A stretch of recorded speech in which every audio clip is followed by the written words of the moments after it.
Sveiki, čaļikājums, šeit Oskars Pavlovskis. Un, kā jūs redzat, es tikai tagad piecēlies. Tagad ir kaut kur apmēram 11.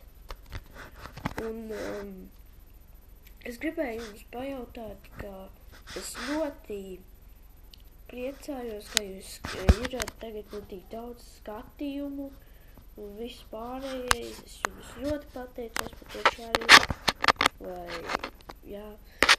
Un,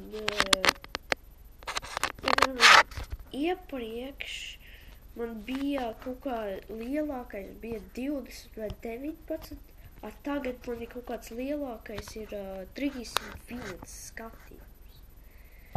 Un pārējiem video ir vai nu 200 vai cik tur, vai 8, 10, kaut kur 4 vai kaut kas tam līdzīgs.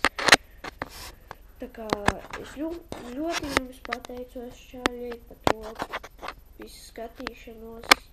Es nevarēju arī filmēt šo nedēļu, jo es biju slims, bet tagad šodien ir svētdiena, es jau rīt iešu skolu, bet, tas jā. Bet, lai nu kā, es jums ļoti pateicos, čāļi, turpiniet, ko jūs dariet, un, tiešām paldies jums, un, es jūs redzēšu nākamajā video, tā kā, paldies par skatīšanos, un šeit bija Oskars Pavlovskis, un, tā.